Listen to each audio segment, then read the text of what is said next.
अंग है और ये एक दूसरे के जितने भी साथी हैं इकट्ठे नज़र आते हैं। आप देख रहे हैं इनका, मेरे कैमरामैन से यहाँ से शुरू करें, यहाँ से शुरू करें और इनके चेहरे दिखाएं, फिर साथ साथ इनके कपड़े दिखाएं। एक नया ट्रेंड चला है अब ख़ास तौर पर हमारे इलाके में, मियाँ वाली में, ये एक ही रंग के कपड़े और एक ही दिन ये खूबसूरत नौजवान नज़र आते हैं। हमारी ये कोशिश होती है कि अपने इलाके की सकाफत भी दिखाएं और साथ साथ इनके साथ फ़नी गपशप भी करें, क्योंकि ये खुशियों का वक्त होता है। एक नौजवान मौजूद हैं जो सबसे अलग और मुनफरिद नज़र आते हैं। आपने इनके साथ कपड़े क्यों नहीं मैचिंग में सिलवाए?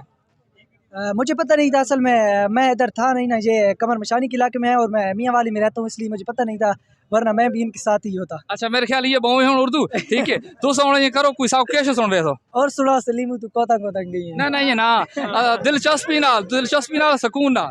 अच्छा, दिलचस्पी ना तो उसको पहले मैं रिमाइंड करना पोसी अद्धे घंटा। अद्धा घंटा रिमांड दिलक सी। जी हाँ, मेमोरी थोड़ी वीक थी कि ऐसा गला। अच्छा, ठीक है। पाकिस्तान के उन 3 शहरों के नाम बताएं जो अलमदास से शुरू होते हैं। अलमदा से कुरिया वाला। अच्छा, ठीक है। और अलमदा से अरे यार और नहीं आते ना। अच्छा, अलिफ से जो शुरू होते हैं। अलिफ से गगड़ा वाला।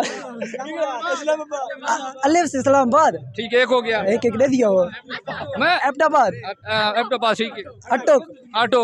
और नहीं आते ना सर। अच्छा, आपने शादी की है?